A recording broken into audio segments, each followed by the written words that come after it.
Buen día, buen día, bienvenidos a todos a la Asociación Escuela de Psicoterapia para Graduados. Hoy asistimos a la mesa de los miércoles auspiciada por la Comisión Científica del ciclo de presentación de tesis.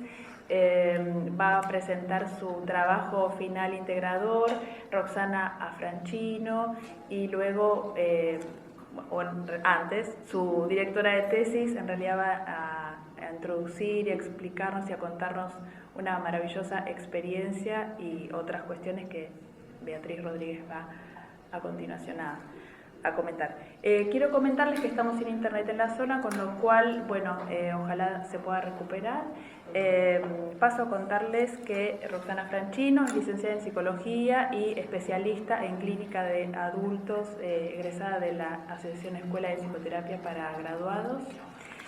Beatriz Rodríguez, a quien le voy a dar ahora la palabra, es doctora en Psicología Clínica, postdoctorada en Estudios de Género, psicoanalista, investigadora, ensayista, autora, entre otros, de El hijo inconcebible, Avatares de la clínica, Freud íntimo y El malestar en el futuro, de reciente aparición en coautoría con Carlos Weiss.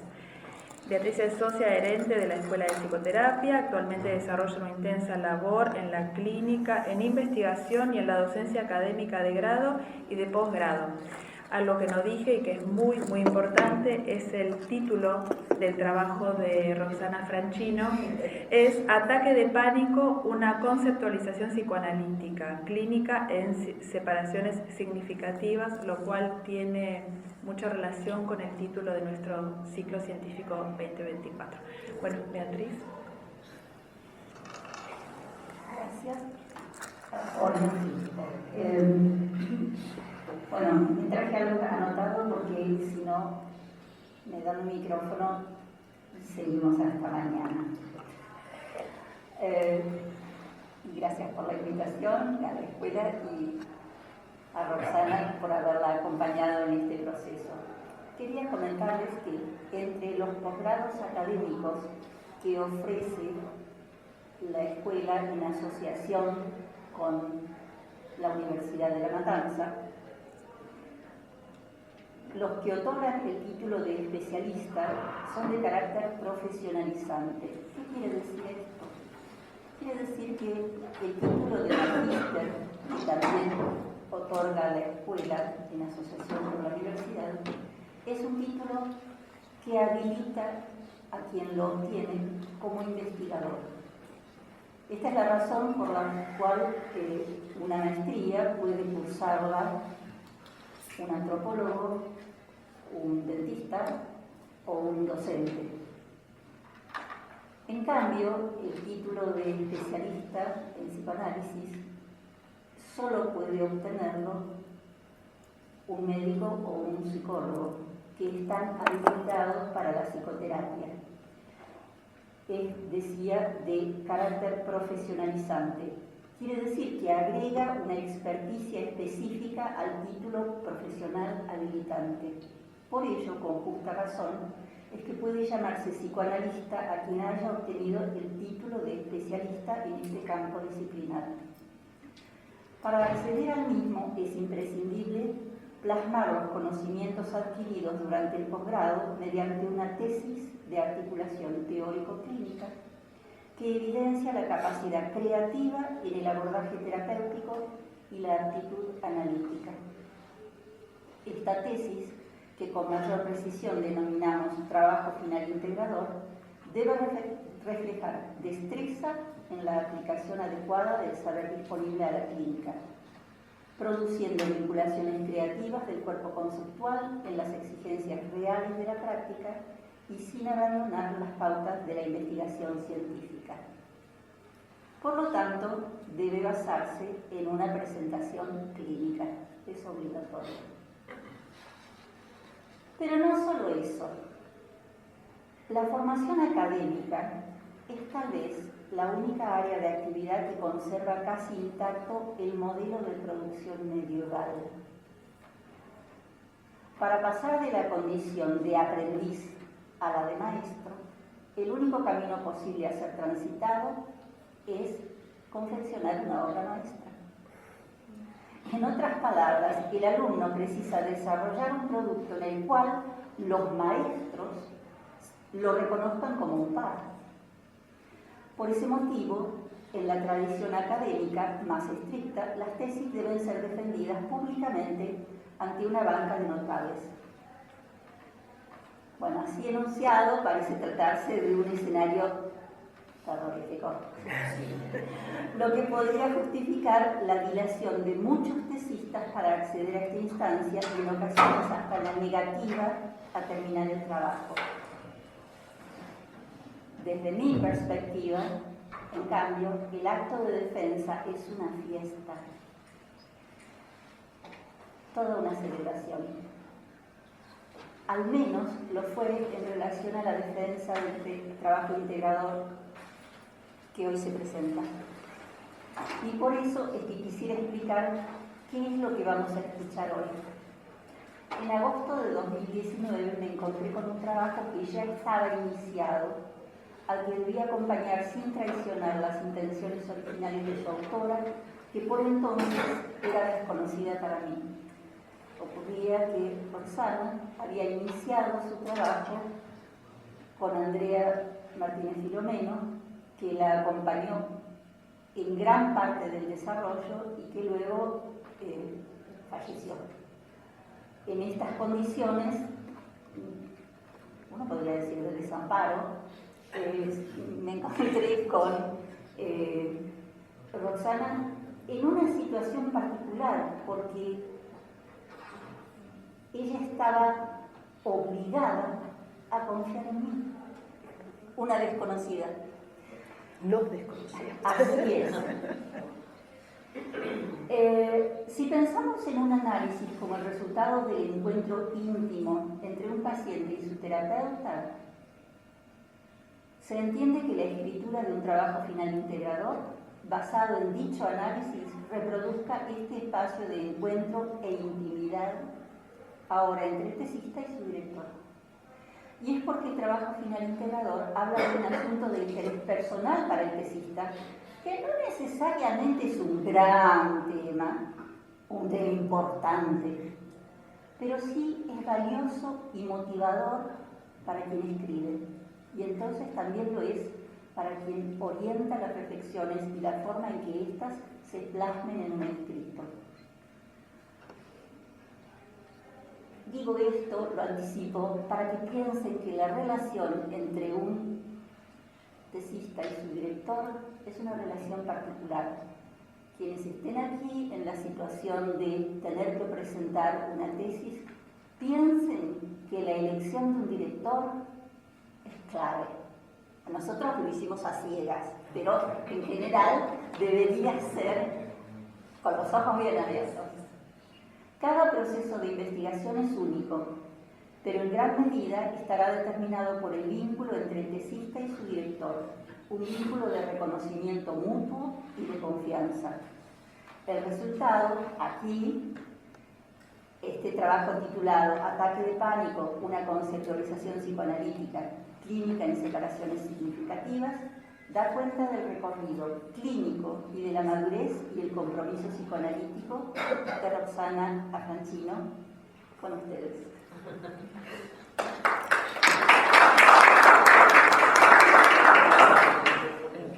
Me gustó mucho sobre el alimento. Tiene que ver con lo que vamos a hablar, ¿no? Cuidado porque se va a caer. Ya Tiene real, que ¿no? se acerque. Acércate bien.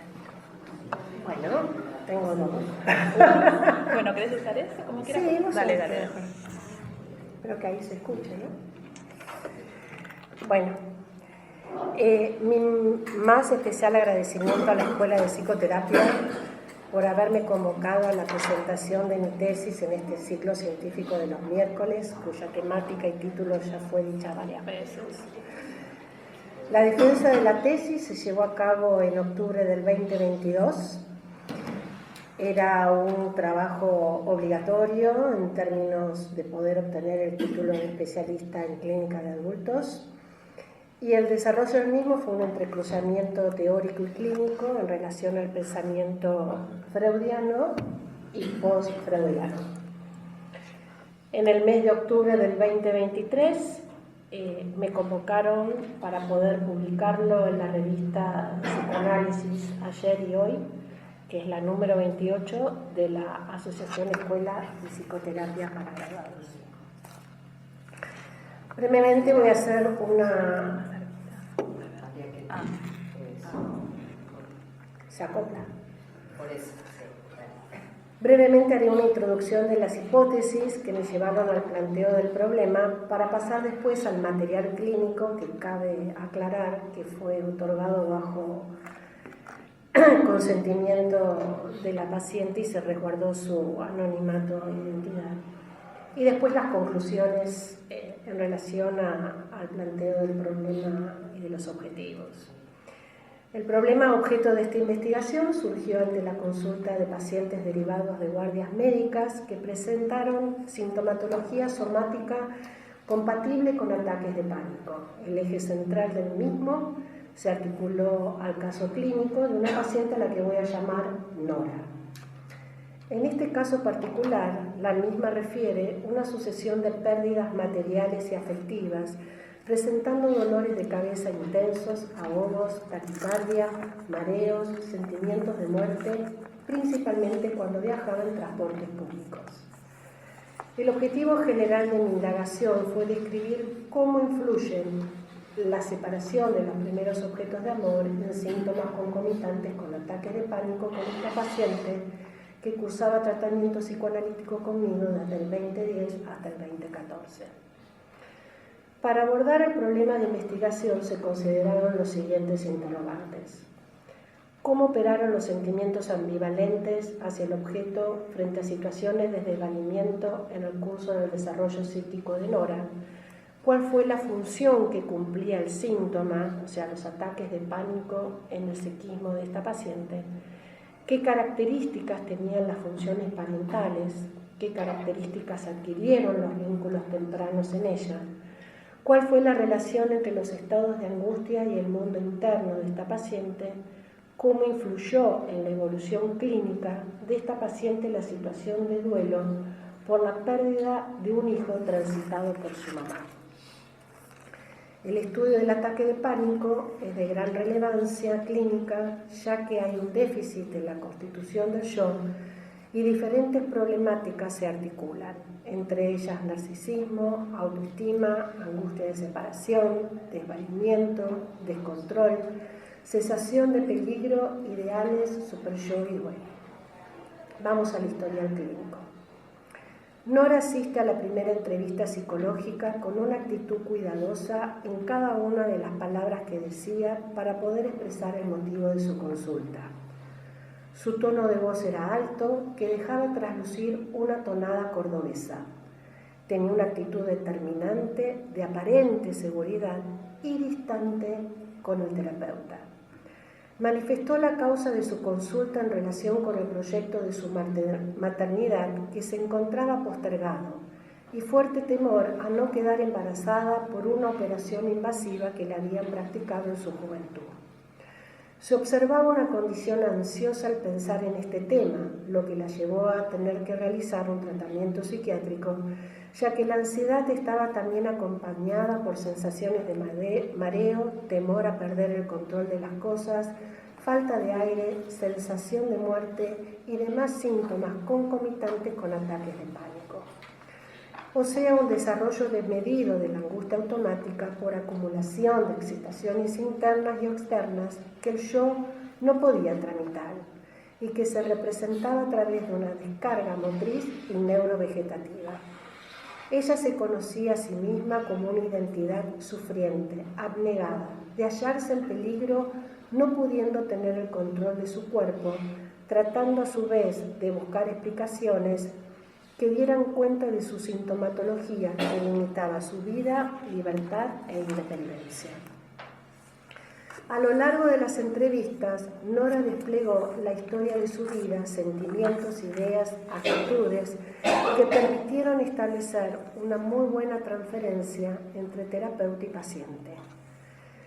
Nora había crecido en un ambiente familiar complejo.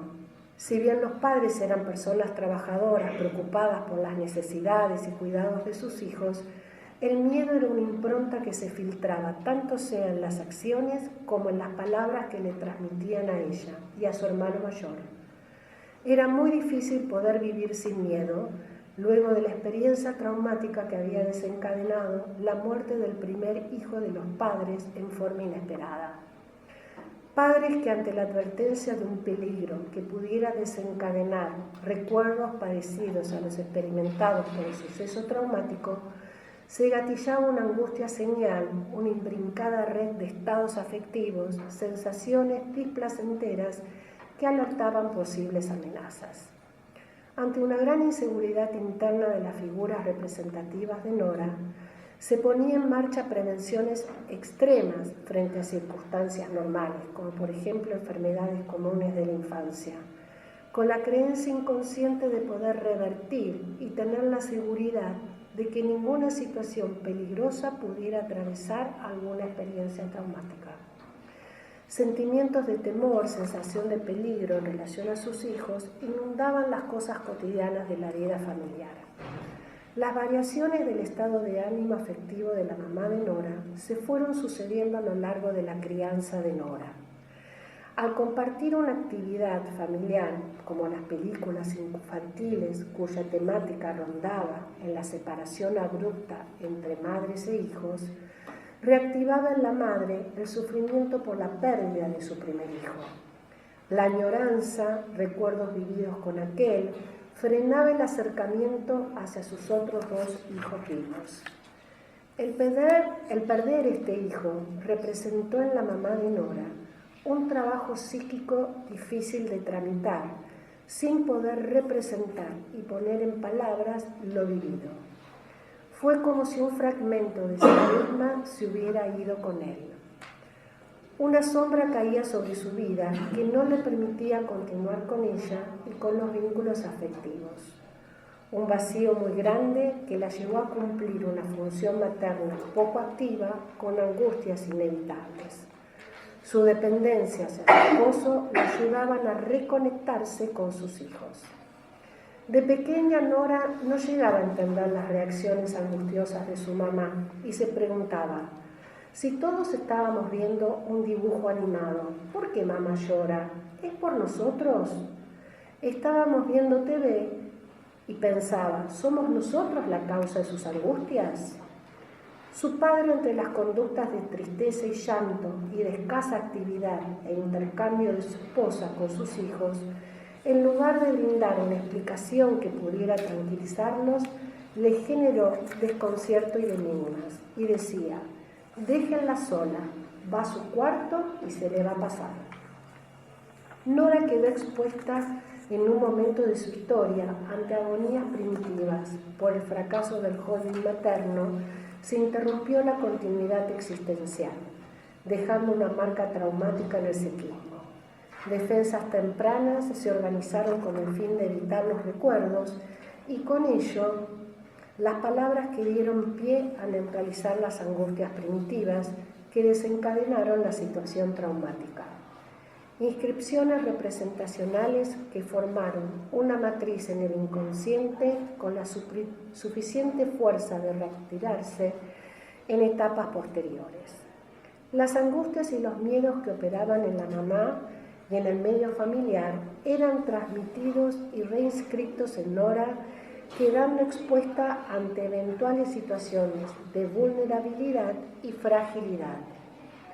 Nora no podía decodificar por falta de palabras de los adultos la vivencia traumática que marcó a su familia.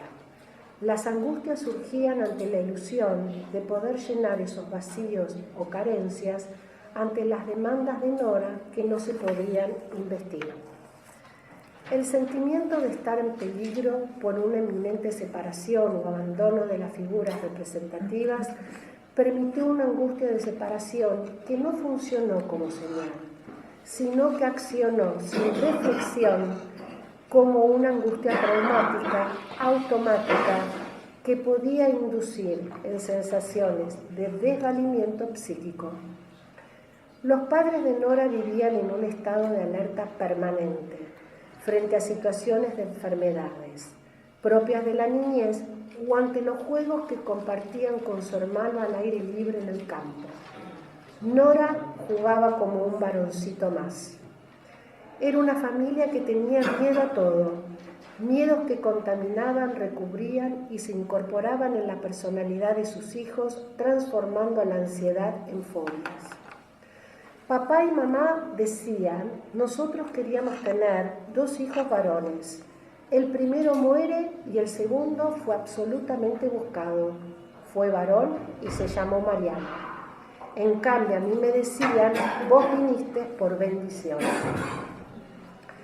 Las experiencias vividas por Nora se focalizaban bajo el concepto de vivir con temores, a partir de una concatenación de pérdidas que involucraban pérdidas del pueblo natal, emigración de la provincia, pérdida de su tonada provinciana, todas ellas con el colorario de angustia. ¿Cómo estás? Esta repetición de experiencias articuladas a lo largo de la historia de ella en el aparato psíquico de Nora era sinónimo de peligrosidad y traducido como gravedad, alarma, sorpresa, terror, representación de muerte.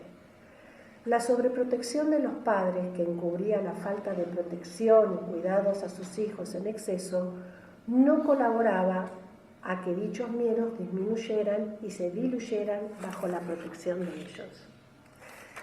Nora recuerda lo inestable y vulnerable que era su madre.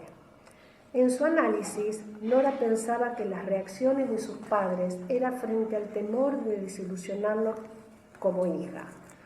Pero lo que ella no podía era brindar sentido a la modalidad de proceso de duelo que su madre llevaba frente a la muerte de su primer hijo, donde las consecuencias se veían reflejadas en los vínculos que tenía con Nora y su hermano.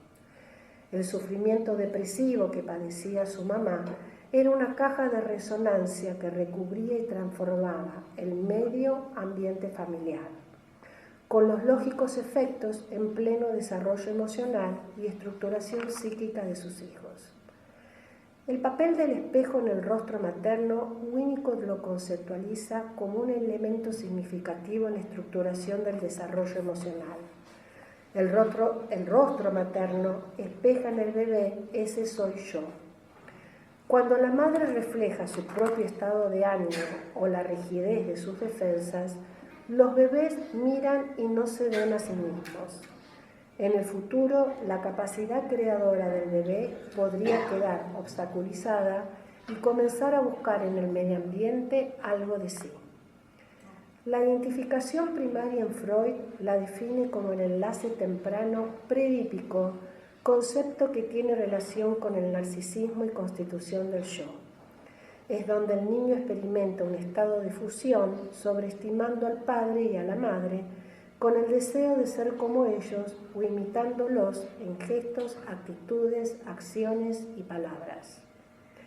Al incorporar las identificaciones totales con el objeto, con ellos se incorporan los síntomas, los miedos, las formas evitativas de pensamiento, adquiriendo en su personalidad sus características. Emil Joy Blechman, en sus textos Temores y Fobias, considera que como parte de la identificación primaria con la persona amada, los niños expresan su amor a través de ella.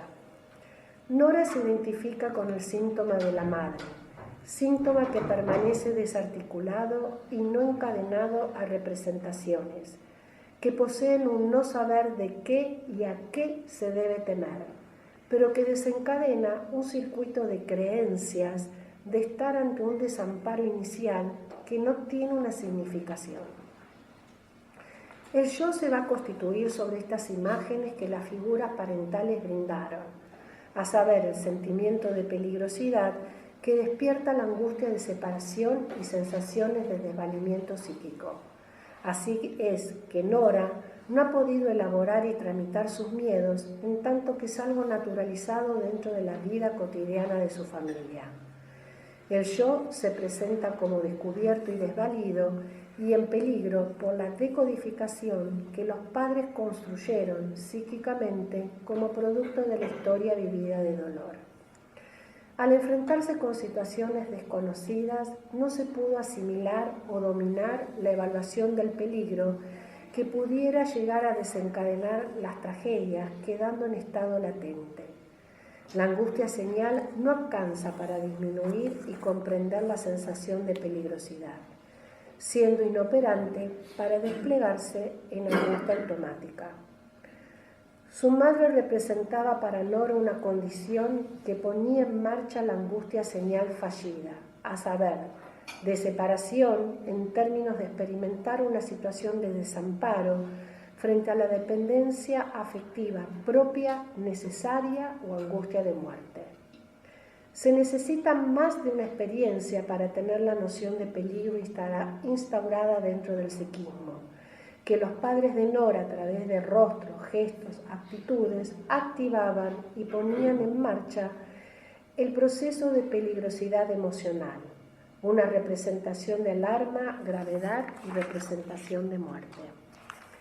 Esto genera el armado y constitución de un yo o self en peligro, un yo que se encuentra afectado a una sensación de peligrosidad que no se entiende, no se puede decodificar o encontrar un sentido, quedando arrasada la angustia señal para transformarse en angustia automática.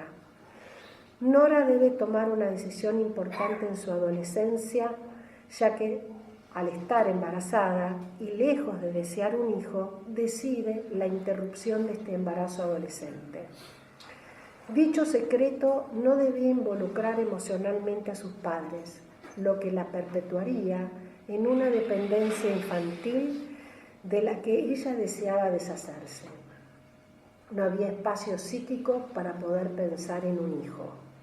Su deseo era tener un proyecto de vida basado en la búsqueda de su autonomía, desarrollo o iniciativa personal y profesional, una independencia sin anclajes, fusiones o simbiosis con sus padres y su pueblo de origen.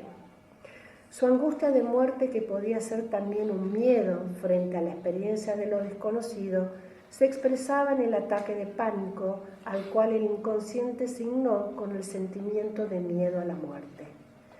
Las consecuencias de la interrupción de este embarazo no deseado de Nora fue transitada como un duelo no elaborado que resignificó por identificación con su madre la angustia que la misma experimentó frente al fallecimiento de su hijo. Dicha angustia de muerte se vuelve a precipitar por el miedo de morirse en la realización del aborto. Tenía fantasías de una mala praxis y de ser abandonada en una zanja, palabras y fantasías dichas por la paciente en sesión. En su mundo interno, Nora fantaseaba con haber cometido un acto delictivo. Su autoobservación y conciencia crítica desencadenaban presagios y temores de perder el amor de sus padres, yendo en contra de los preceptos morales, éticos, familiares, ya que lo esperado socialmente y socioculturalmente en este pueblo respondía al lema de su papá: no solo hay que parecer, sino ser. Un yo avasallado por el superyo por no cumplir con lo esperado, que se angustiaría ante la posibilidad de perder la función protectora y salvadora de los padres internos, que se proyectaría en los poderes del destino, a saber, perder el control, desequilibrarse y morir. Los padres de Nora vigilaban y evaluaban sus conductas de acuerdo con las normas que ellos mismos consideraban que sus hijos debían tener frente al pueblo. En este pueblo había una sola escuela, de la que la madre era la directora del sector primario y el padre era el rector del secundario. Así, la mirada de los habitantes del pueblo hacia ellos también era ejemplo de moralidad, educación que el resto quería ser y tener. Dichas normas e ideales depositados en ellos eran muy elevadas, a las cuales Nora las consideraba absolutistas.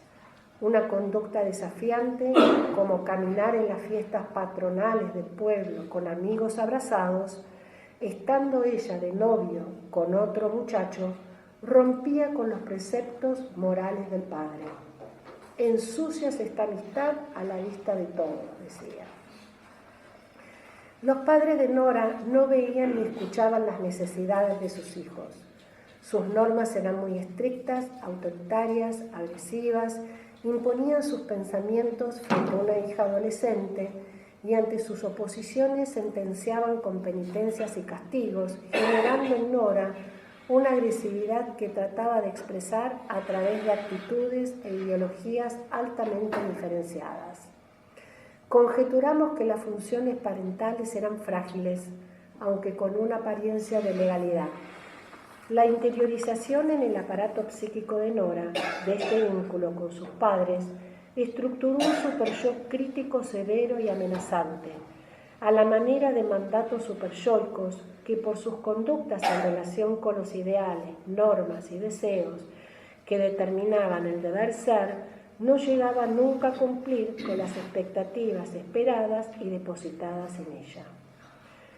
Nora vivía estas frustraciones reactivamente, con gran enojo ante un mundo externo, su pueblo de origen, que le proponía un futuro chato al cual había que oponerse a través de acciones y actos impulsivos. El inicio de las crisis de angustia y berrinches desafiantes podían ser considerados en Nora como un intento de liberación de la angustia frente al medio familiar, irritante, amenazante y un superyo necesario de apaciguar. Muchos jóvenes del pueblo, Nora entre ellos, había tomado la decisión de emigrar para profesionalizarse en estudios universitarios en Córdoba capital. En ella era una decisión que estaba acompañada por una racionalización e intelectualización ante la opresión, hostilidad y rechazo que le generaba su pueblo, donde su familia era solo una parte y no el todo. Hugo Bleichmann, en su libro Avances en psicoterapia psicoanalítica, adhiere a la idea que el superyo es el heredero de la declinación del complejo de Edipo junto con todos sus deseos. Este autor considera que también el superyo es una instancia que mantiene la unión con el otro como heredero cultural. Así, intentar cambiar los valores de este sería romper con los seres importantes que le inculcaron en el sujeto todos esos valores, manifestando que lo que se juega allí es la angustia de separación y no el sentimiento de culpa, o sea, el dolor que implica el tener que distanciarse del objeto de amor. Nora quería huir de la angustia sentida y no reconocida, de los imperativos categóricos y de la imagen de sí misma que los padres aspiraban tener de ella. Ella era crítica, desestimaba y despreciaba las actitudes que las amigas tenían los fines de semana cuando visitaban a su familia en el pueblo. La descarga emocional en forma de llanto que las mismas tenían ante el reencuentro familiar y posterior partida a las residencias estudiantiles para Nora eran incomprensibles y escapaba a su entendimiento. El desarraigo que experimentaban los otros no era una señal para ella de desamparo y desvalimiento, a lo cual había que prestarle atención. Menos aún experimentar angustia ante el sentimiento de dependencia afectiva. Tanto sus migraciones del pueblo natal a la capital provincial como a Buenos Aires para poder desarrollarse como profesional posteriormente evitaban establecer conexión entre lo que sentía y la representación de la experiencia. El espacio psíquico era limitado para poder percibir contradicciones, confusiones, omisiones, situaciones angustiosas frente a amenazas que venían del mundo exterior. Nora desconocía las reacciones o sentimientos que surgían en su mundo interno que se expresaban como una amenaza ante su situación de vulnerabilidad, desamparo y self en peligro. La falta de un lugar estable, donde abrir y cerrar capítulos de su vida, de poseer una elaboración psíquica hilvanada sin cortes abruptos y desestabilizadores, le hubieran permitido realizar transiciones más confiables y no una vida en continuo tránsito. Masud Khan introdujo el término de trauma acumulativo como resultado de las tensiones y estrés que se experimenta en el contexto de dependencia en relación con las figuras representativas e importantes en la construcción de la personalidad. Un rol materno que no resulta ser confiable en su función de cuidar y proteger al niño de los estímulos que llevan a impactos y disfunción en toda la organización, maduración e integración del yo. En este caso en particular, Nora trataba de evitar y de no reconocer toda situación en que la dependencia afectiva pudiera obstaculizar sus funciones autónomas. Para Nora, el estar sola y lejos de su familia y su pueblo era una forma de tranquilidad y liberación de los miedos que pudieran brotar en su pensamiento. Eran abrojos pegados en su personalidad los que necesitaban expulsar para no sentirlos, y de ahí que se disimulaban, desmentían, maquillaban y negaban. Los efectos de estos traumas sutiles que se adquirieron retrospectivamente por acumulación no observables ni inscriptos en el aparato psíquico limitaron sus consecuencias en el futuro, restándole valor traumático y por ende insignificante para poder así rechazar el impacto que producía. Nora no sabía el profundo efecto que los mismos ejercían en su vida. No podía reconocer que a pesar de todo ello, tenía una vida, una familia a la cual poder recurrir afectivamente. Esto generó en el interior del psiquismo toda una serie de transformaciones que se fueron abordando en el tratamiento psicoanalítico. La angustia en los ataques de pánico es una respuesta al temor de la repetición de experiencias traumáticas y situaciones de desvalimiento, donde la función del analista es la de escuchar aquello no escuchado, observar gestos, miradas, posturas, creencias, palabras que se repiten y que tendríamos que reeditar. Por lo tanto, en las conclusiones, los ataques de pánico comienzan a gestarse en Nora frente a la necesidad de separarse de este medio ambiente en la que ella nació y se crió, un ambiente desorganizante. Las angustias y los miedos que operaban en la mamá y en el medio ambiente familiar eran transmitidos, reinscriptos en Nora, quedando expuesta ante eventuales situaciones de vulnerabilidad y fragilidad. Su madre representaba para Nora una condición que ponía en marcha la angustia señal fallida, a saber, de separación en términos de experimentar una situación de desamparo frente a la dependencia afectiva propia, necesaria o angustia de muerte. Ante cada crisis que experimentaba en la familia de desesperación por el presagio de una muerte inminente, se producían fallas severas en la simbolización, con la incapacidad de procesar psíquicamente las señales de peligro que accionaban sin reflexión como una angustia traumática automática que podía inducir sensaciones de desvanecimiento psíquico ante el abandono de las figuras representativas. Dichas experiencias representativas a lo largo del tiempo dejaron una marca traumática en el psiquismo. Defensas tempranas se organizaron con el fin de evitar los recuerdos y con ello las palabras que dieron pie a neutralizar las angustias primitivas que desencadenaron la situación traumática, que formaron una matriz representacional inconsciente con la suficiente fuerza de reactualizarse en etapas posteriores. Si bien la frustración frente al mundo es un proceso de renuncia y adaptación, por parte de Nora, las frustraciones eran no poder cumplir con las exigencias, ideales, expectativas que los padres tenían depositada en ella. En la línea paterna, la severidad e hiperexigencia generaron un conflicto entre el yo y el superyo, sin saber qué lugar debía ocupar ella para el mismo, sintiendo Nora que el único recurso que conocía era el de la confrontación y rebeldía. Un yo avasallado por el superyo por no cumplir con lo esperado, que se angustiaría ante la posibilidad de perder la función protectora y salvadora de los padres internos que se proyectarían en el poder del destino, a saber, perder el control, desequilibrarse y morir. Nora quería huir de la angustia sentida y no reconocida, de la imagen de sí misma que los padres aspiraban tener de ella, que iba a perpetuar una dependencia infantil de la que ella deseaba deshacerse.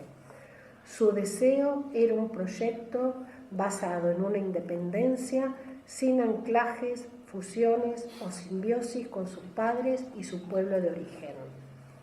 Los ataques de pánico vienen a resolver en Nora restablecer el equilibrio perdido e intento fallido del déficit de la función y depresión materna, la severidad y anclaje a un padre que cree ser la ley y no el representante de la ley, condiciones históricas complicadas, no elaboradas, ya que no eran reconocidos como los duelos, muertes, migraciones, separaciones, que armó y constituyó un yo o self en peligro, que arrastró una constitución defectuosa del narcisismo, autoestima y en las relaciones objetales. Fueron necesarias experiencias reiteradas para instaurar la noción de peligro dentro del psiquismo de Nora. Rostros, gestos y actitudes se activaban en la interacción o el intercambio con el medio ambiente, poniendo en marcha el proceso de peligrosidad emocional. Una representación de alarma, de gravedad y de representación de muerte. Falsas alarmas que generaron descargas noradrenalínicas e irrumpieron a nivel somático, no elaborado ni simbolizado. El ataque de pánico es una manera de inscribir y dosificar los impactos vividos en su historia, a saber, situaciones de tensión, estrés, frustraciones y miedos. Efectos sutiles, enmascarados, que intentaban recuperar la seguridad perdida. Los efectos de estos traumas sutiles que se adquirieron retrospectivamente por acumulación, no observables ni inscritos en el aparato psíquico, limitaron sus consecuencias en el futuro, restándole valor traumático y por ende insignificantes para poder así rechazar el impacto que producían. El ataque de pánico surge ante una situación inesperada. No es lo que sucede, sino lo que ella cree, o sea, Nora, le sucede, quedando expuesta a una situación de peligro, sin lazos afectivos que la contengan y cuidan. A partir del expuesto se confirman las hipótesis planteadas y con esto el fin de la lectura.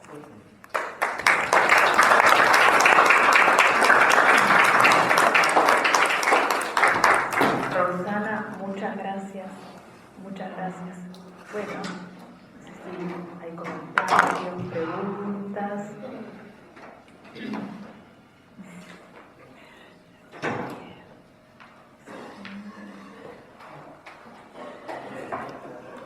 María Eugenia. Una cosita y es el timing de Rosana, que es impecable. María Eugenia. Sí, muchas gracias. Muchas gracias por contar la importancia de presentar estos trabajos finales. Muchas gracias por contar la cocina. Y también muchas gracias por animarte a traernos todo esto, Roxana, que la verdad es un trabajo bárbaro.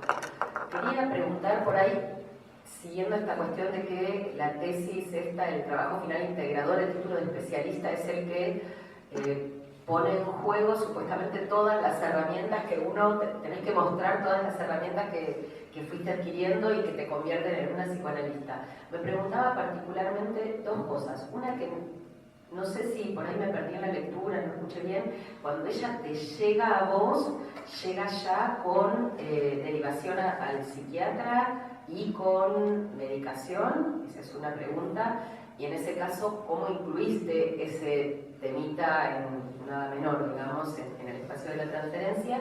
Y la otra es, vos hablabas de una posición de escucha. El otro día, acá también, un compañero hablaba de diferentes posturas del analista abstinentes frente a situaciones de devolvimiento y lo relacionaba también con el holding, concepto nicotear, como también trajiste.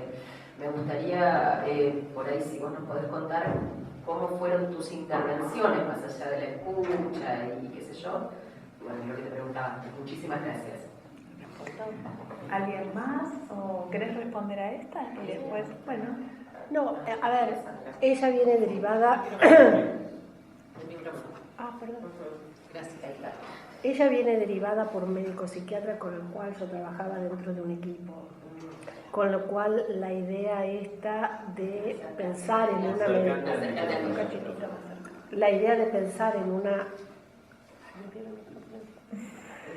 en donde la idea esta de pensar en una intervención psiquiátrica se convertía en una situación necesaria porque era inhabilitante. O sea, yo creo que cuando los ataques de pánico son inhabilitantes, entonces sí se necesita. De cualquier forma, ella venía a sesión 2 veces por semana. Esto marcaba también era romper con el concepto que ella tenía de dependencia también, ¿no? De dependencia, ¿no? Porque si ella venía 2 veces por semana, quería decir que tenía que depender de un tratamiento psicológico y psiquiátrico. Esto iba de patadas con lo que estaba pasando, ¿no? Y esto era como algo complicado. Con lo cual realmente se fue armando, te diría yo, como una suerte de reorganización del holding. Esto era hasta poder ofrecerle tazas de té para que se calmara. Inclusive cuando le faltaba el aire salíamos a caminar por la calle, o sea, rompía con la estructura del encuadre de lo que supuestamente se espera como analista, ¿no? O como un psicoanalista, podríamos pensar. En mi caso en particular tengo esa flexibilidad. Por eso está buenísimo que la cuentes, me encanta, claro. Por supuesto que esto venía también en función de las supervisiones que uno tenía y en función de lo que uno iba pensando de acuerdo al armado de lo que se estaba gestando dentro de lo que después terminó siendo un tratamiento. Por eso digo que este concepto que yo digo de observar los gestos, actitudes, miradas, reeditar palabras y todo lo demás, mucho humor también, es un concepto de Hugo Bleichmer y es un concepto de una psicoanalista que se llama Margaret Katz-Naprol, que es muy interesante porque ella dice que precisamente existe lo que se llaman traumas sutiles. Y que estos traumas sutiles son situaciones de estrés que se van generando por acumulación, ¿no? Y que esto explota en algún momento, ¿no? A lo largo de la vida cuando surja algún desencadenante externo, sin entender el enlace que puede haber entre la sintomatología y lo que está y la historia. O sea, se necesita de un trabajo muy grande, de mucho esfuerzo. Sandra, sí, ¿Qué pregunta? Buenos días, soy Sandra Borovechi. Tuve el gusto de leer esa tesis y de acompañar siendo jurado de su trabajo integrador final, así que felicito la oportunidad de compartirlo acá en la escuela. Me parece que está interesante, sobre todo Roxana nos ofrece como la cocina de un caso clínico, ¿no? El que quiera profundizar puede leer la tesis completa, que está a disposición de todos, pasamos el chivo, y también cómo a partir de, un poquito lo que decía María Eugenia, ¿no? A partir de un caso clínico, de poder escribirlo, de poder contarlo, cómo esto se puede convertir en un trabajo final o en una tesis. Mostrando las dificultades de la clínica, ¿no? Los avatares de la clínica, la necesidad de flexibilidad, que es algo de lo que más a mí me convocó el trabajo. Así que te felicito, Roxana. Sí, quiero también decir que los jurados fue Sandra, fue Alicia Levin y la doctora Cray, ¿no? Norberto Chávez.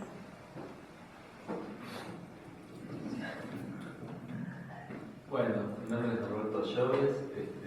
Muchísimas gracias por la presentación de este material y la verdad me parece sumamente interesante, pensado como producto de todo un trabajo de la especialización. Yendo al material clínico, te escuchaba y un poco también por el título, ¿no? Relacionas, o por lo menos el título está relacionado al ataque de pánico con separaciones significativas. Y no sé, se me ocurría pensar que por ahí una guía que aporta tu trabajo es pensar que una guía para un modo de trabajo del ataque de pánico, de esa angustia que ubicaría en algún tipo de falla simbólica es hacer un largo trabajo de duelo, ¿no? De duelo, de resignificación de esas, no sé cómo lo pensás, pero me articulaba todo el tiempo este punto de esa angustia sin nombre a un largo trabajo de duelo respecto de esas separaciones significativas que pudieran armar una historia, ¿no? Pero no sé cómo lo pensás y bueno, muchísimas gracias.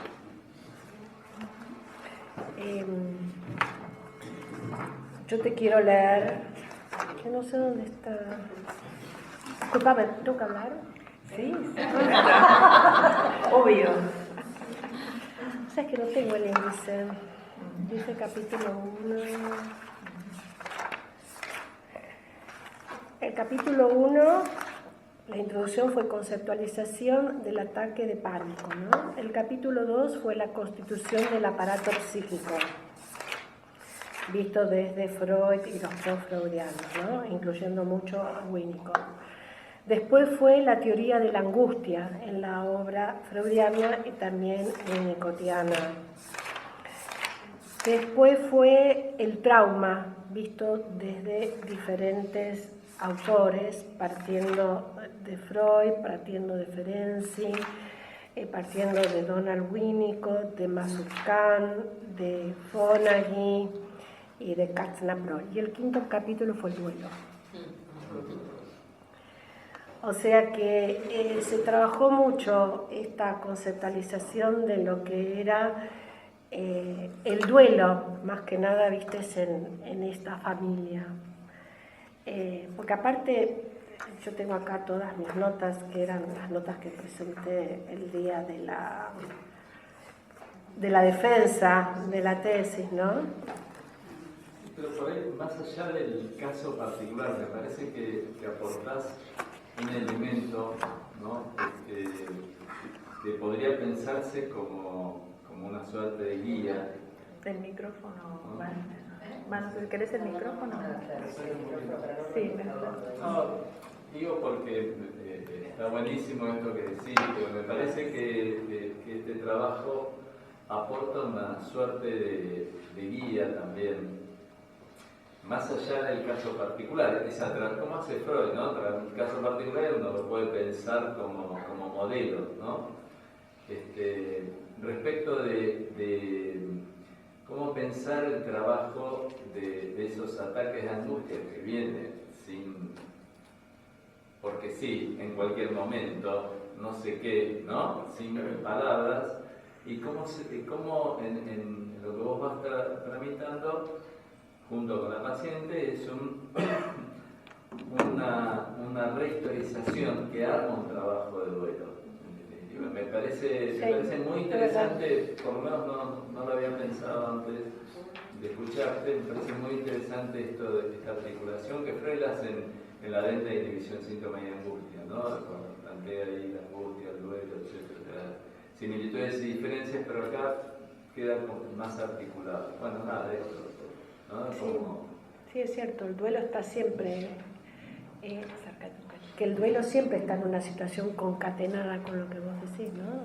Es parte de todo el proceso. Los síntomas no aparecían en cualquier momento.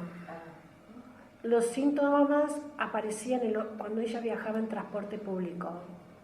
O sea, era bastante significativo, ¿no? Por eso en algún momento de la lectura digo en continuo tránsito, ¿no? Y también el pueblo donde ella es de un pueblo que tiene un nombre muy parecido a Tránsito. Gracias, Vale, por el micrófono. nombre parecido a Tránsito. María Eugenia, ¿quiere? No, me quedé pensando, por un lado, siguiendo la línea esta que traía Norbert, donde en realidad él mencionó una de las cosas. Nosotros estamos este año pensando el tema de las neurosis actuales, por eso dentro del ciclo de tesis te pedimos que vengas a contarnos, o sea, no solo sobre cómo hiciste la tesis, sino fundamentalmente también sobre el tema, ¿no? Y recordaba que una de las cosas que justo hablábamos la otra noche con Norberto, y él la mencionó también, es esto de que en realidad en la neurosis actual lo que hay es un déficit de posibilidad de simbolizar, ¿no? entendiendo el ataque de pánico como un nombre moderno para la neurosis de angustia, ¿no? Una imposibilidad de simbolizar, de ponerle representación, ¿sí? A eso que aparece como pura descarga que va directo al cuerpo. ¿Sí? Y también pensaba, escuchándote, que así como vos planteas esto de las separaciones significativas, que cuando se estaba separando, ¿no? Tomando distancia, podría uno decir, le daban estos ataques, estas crisis. Yo recuerdo un caso igual, también con crisis de pánico en el colectivo, cuando cruzaba determinado puente. Pero a mí, por lo menos en esto que yo recuerdo, y que también lo escuché en otros analistas, ¿sí? Lo que pasaba era que era muy difícil para esa persona, no sé si en tu caso también, atar ambos significantes, atar las dos situaciones, o sea, establecer cadena asociativa. Quedaba como que, bueno, nada, siempre me acuerdo de esto, ¿no? Que yo fui preguntando, bueno, pero ¿y dónde te pasa esto, no? Hasta que de repente yo pude ubicar cierto cruce de puente y entonces se lo dije y a partir de ahí algo se armó, pero digamos, como que yo le presté en ese momento el enlace, até yo eso que lo ligaba a la separación, ¿sí? Ligaba al distanciamiento también, de lo familiar en ese caso. Me preguntaba si, así como yo conozco otras personas que llegan a tu misma conclusión, digamos, donde la separación significativa queda del lado de la dificultad para simbolizar esa distancia, si habías, primero, si vos pensabas lo mismo y si habías escuchado a otros analistas en la misma línea. Sí, aparte me parece que también es interesante investigar esto, ¿no? Porque esto surgió en el día de la presentación de la tesis, ¿no? Como que sería un trabajo interesante para investigar, ¿no? El tema de ver si es que existen ataques de pánico, ¿no? Que tengan que ver con esto de separaciones. Yo te acabo de contar uno y conozco otro. Y debe de haber un montón. Sí. ¿Puedo hacer una observación? Que en realidad acá hay algo que yo quiero destacar es lo que en apariencia es la ruptura del encuadre con un paciente enormemente vulnerable o una paciente, y es que había una anécdota de Jean Pierre donde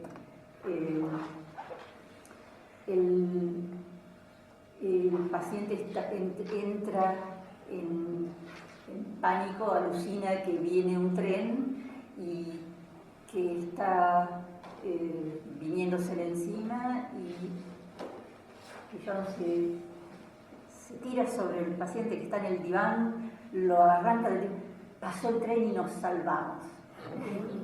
Esta anécdota a mí me sirve para pensar algo como lo que está haciendo Roxana con esta paciente, se mete dentro de la dinámica psíquica y la acompaña.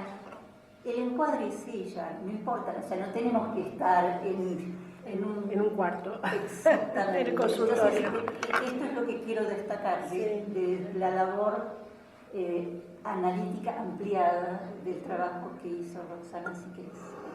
No, absolutamente. Y también hay una demanda muy alta, ¿no? En donde pienso que el terapeuta también tiene que estar dispuesto a ello. Porque te llaman a cualquier hora, en cualquier momento, mira lo que me pasó, no puedo salir de esta situación, ¿no? Y es así, es como que uno también tiene que estar predispuesto para, ¿no? Es como que hay un cambio, ¿no? En la actitud también por parte de, un poco lo que dijiste vos, ¿no? Por parte del terapeuta. Germán quiere hacer una Pensaba que también es cortito nomás. Pensaba que también es Germán Fred Mascherano.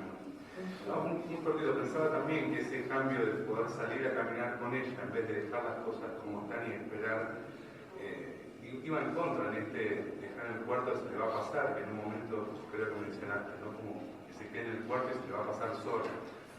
En ese caso hubiera sido algo similar a eso, ¿no? No, eso era la mamá. A ella le pasaba a la madre. A la madre cuando estaba angustiada se iba al cuarto, no la paciente. Entendí que la paciente quedaba en el cuarto. No. Igual vale. Igual vale. Hay algo en relación a separar ahí. a la Poder repetición. dar una vuelta, tomar un poco de aire, quizás hacer algo y no esperar a que las cosas sucedan.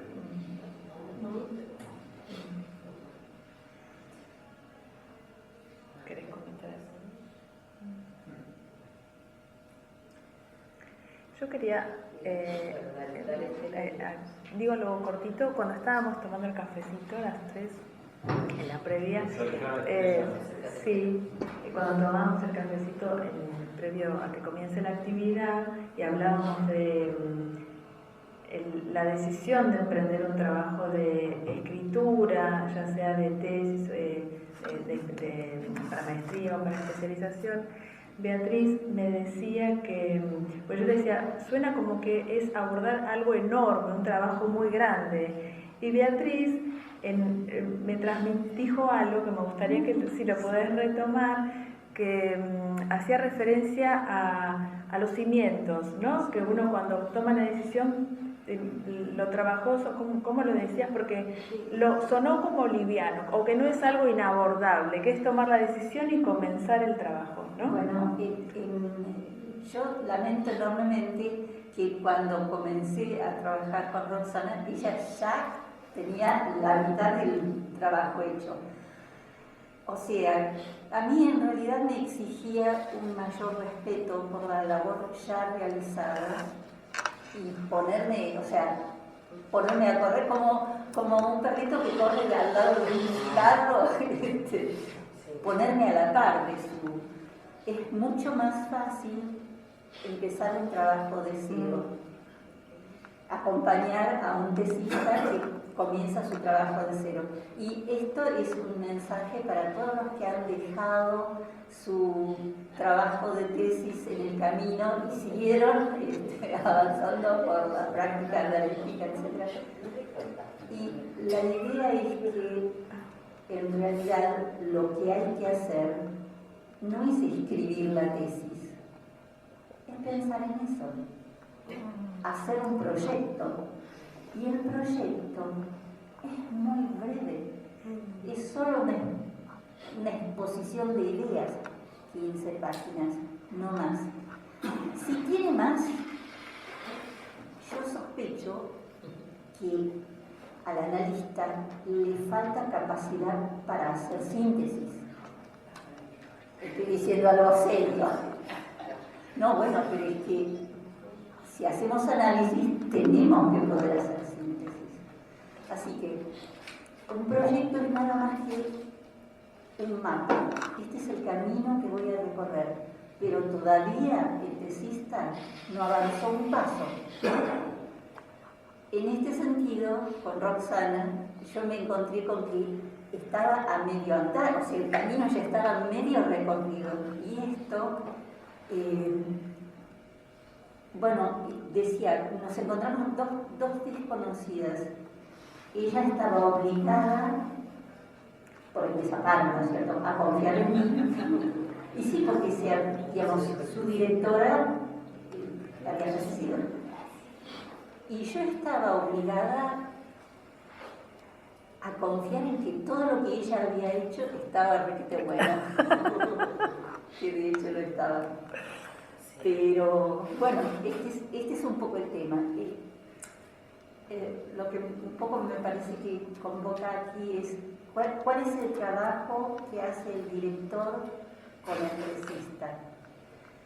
Y es un trabajo íntimo, lo vamos a decir así, es un trabajo de intimidad. Así que quienes tengan que elegir un director, no lo elijan por su prestigio, sino por la afinidad. Esta es mi sugerencia. Y que hicimos una perfecta dupla. Totalmente. Hicimos una perfecta dupla. Presentate, por favor. Sí, Alejandro Rosas, mi nombre. Muy interesante, porque con esto último que decís, Beatriz, pensé el recorrido, y de hecho en la tesis, el último capítulo refiere al duelo, y ha sido una tesis atravesada por una situación de duelo. Esto creo que es muy importante hacer tenido en cuenta.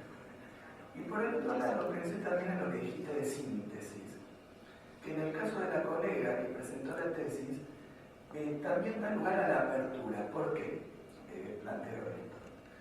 Porque el recorrido teórico que hace con respecto al caso, en la medida que fueron surgiendo las preguntas, aparece un paciente mucho más, diría yo,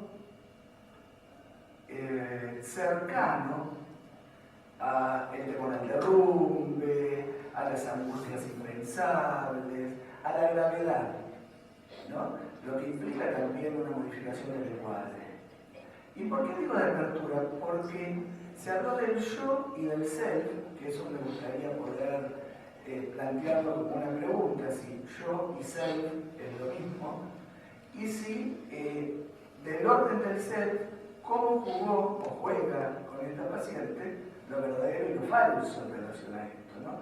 Digo, por esta cuestión de síntesis yoica que puede estar jugando en el fondo y que, bueno, me parece importante tenerlo en cuenta como un camino de apertura. Sí, y por otro lado, también hiciste una referencia al rostro de la madre y nombraste a Mazzucchelli. Tema también muy interesante en el campo psicoanalítico por el debate tan fuerte que hubo entre Mazzucchelli y André Green con respecto a lo que decía uno y otro en relación a la teoría de Winnicott y qué camino abre esto para el trabajo de lo negativo, ¿no? Que me parece que es un tema significativo en esta paciente. Gracias. ¿Hay una preguntita más de Sandra o un comentario? Iba a acotar algo respecto a lo que decía Beatriz de poder de síntesis. Pensaba que me evocó a mi tesis, que quedó ahí colgada durante mucho tiempo, y cuando avancé, cuando confié en mi director y en mi metodóloga, que me ordenó y me obligó a hacer una síntesis, porque si no la sensación es inabordable. Y cuando me ordenaron, porque debo decir que me ordenaron, algo se pudo construir, porque la sensación, los que somos muy exigentes y necesitamos abordar todo. Y no es por ahí la tesis o el trabajo final, es por ponerse un objetivo y bueno, y lo que contaba. Y otra virtud que se ve y valoro en el material clínico, la flexibilidad, también es necesaria para la construcción de un trabajo final o de una tesis. Porque hay que ir adecuándose a los modos de la metodología que los analistas no tenemos. Los analistas contamos un caso clínico y nos lo podemos tomar todo el día en desarrollarlo. Y seguir los pasos de la metodología, de los metodólogos que nos asisten, es fundamental para lograr este tipo de trabajo. Así que quería señalar eso. Que lo difícil creo que tiene que ver más que nada por poder poner escrito lo que uno piensa, ¿no? El poder bajarlo en donde parecería que nunca fuera suficiente o estuviera bien redactado o es lo que uno quiere realmente decir, ¿no? O sea, es como si uno pensara que uno tendría que ser como un escritor, ¿no? Y en realidad a veces cuando uno tiene las ideas claras, digo, creo que la virome se desliza libremente, ¿no?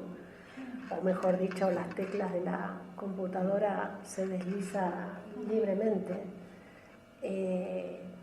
Es bueno el acompañamiento, ¿no? En donde te dicen anda por acá, ordenamos los capítulos, que eso fue todo un trabajo que hicimos con Andrea. Creo que vos también estabas con Andrea, ¿no? Sí, yo hice la... Porque yo te encontraba por los pasillos. Sí. Yo tuve la suerte que me acompañó hasta el final de la tesis. Así que bueno, nada, pero no es... suena como terrible, pero no lo es. De cualquier forma, debo aclarar que yo me recibí en la escuela en el año 2000 y la tesis se presentó en el 2022, o sea que llevo 22 años. Eso hay que aclararlo.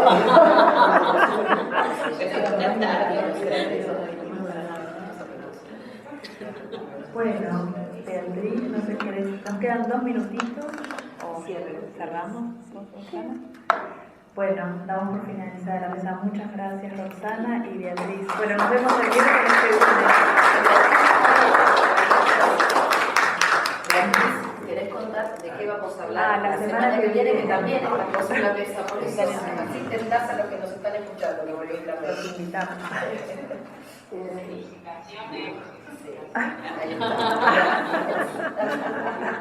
Alicia.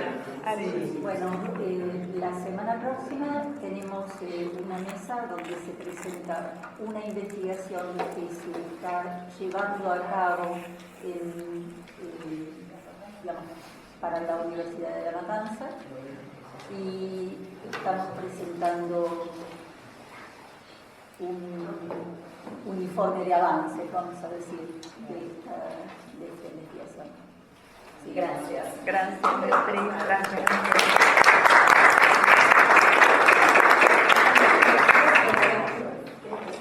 Bueno,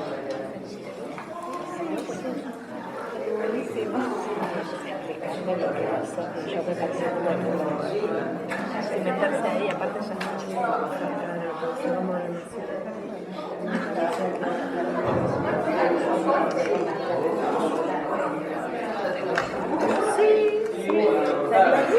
aparte encontrarme con gente la vuelven a escuchar, perdón, entré un poquito tarde, pero entre internet y todo, y la escuela estaba convulsionada. Bueno, muy bien. te vas a sacar el que le